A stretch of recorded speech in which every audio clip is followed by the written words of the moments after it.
Hi friends, welcome to Indhu's kitchen. இன்றைக்கி மாங்காய் சாதம் எப்படி பண்ணலான்னு பார்க்கலாம் வாங்க. இந்த மாங்காயில் விட்டமின் இ, சி மாதிரியான நிறைய சத்துக்கள் இருக்குது. இந்த சம்மர் சீசனில் நிறைய மாங்காய் கிடைக்கும். அதனால் நிறைய மாங்காய் சம்மந்தமான ரெசிபி செஞ்சு சாப்பிடுங்க, உடம்புக்கு ரொம்ப நல்லது. இப்போ எப்படி பண்ணலான்னு பார்க்கலாம். மாங்காவை தோல் சீவிட்டு கேரட் துருவுறதுல இந்த மாதிரி துருவி எடுத்து வச்சுக்கோங்க. பாருங்கள், இந்த மாதிரி துருவி எடுத்துக்கோங்க. கூடவே பச்சை மிளகாவை கட் பண்ணி எடுத்து வச்சுருக்கேன். இப்போ எப்படி பண்ணலான்னு பார்க்கலாம். ஒரு கடாயில் எண்ணெய் ஊற்றிக்கலாம். எண்ணெய் சூடாகட்டும்.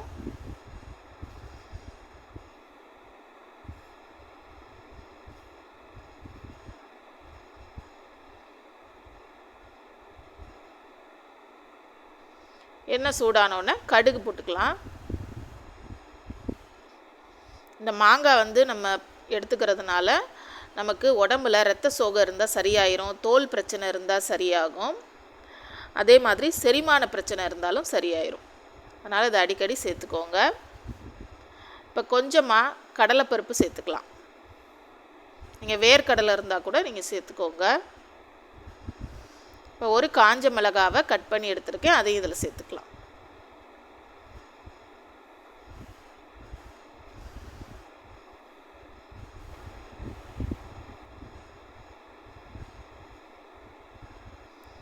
இப்போ இது எல்லாமே பொரிஞ்சோன்னே கொஞ்சமாக கருவேப்பிலை சேர்த்துக்கலாம்.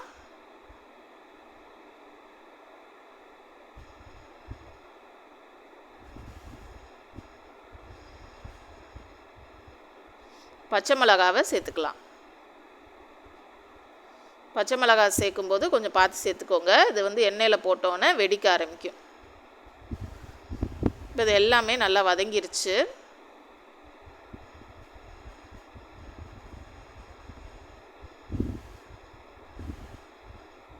இப்போ நம்ம துருவி வச்சுருக்கிற மாங்காவை இதில் சேர்த்துக்கலாம்.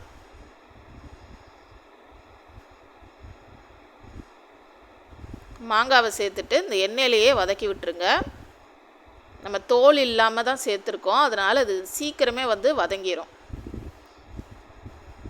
ரொம்ப நேரம் ஆகாது. ஒரு 2 நிமிஷம் வச்சிங்கனாலே இந்த மாங்காய் நல்லா வெந்துடும். நம்ம சேனலில் ஏற்கனவே நிறைய வெரைட்டி ரைஸ் ரெசிபி போட்டிருக்கேன், அதையும் பாருங்கள்.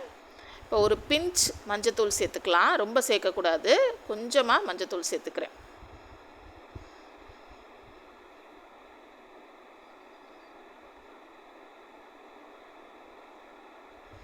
பாருங்கள், மாங்காய் நல்லா வதங்கிருச்சு.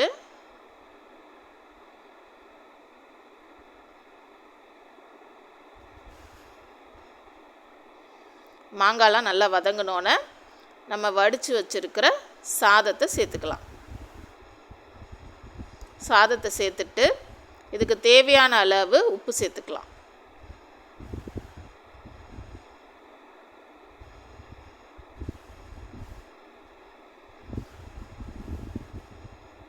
இப்போ இதை நல்லா கலந்து விட்டுருங்க.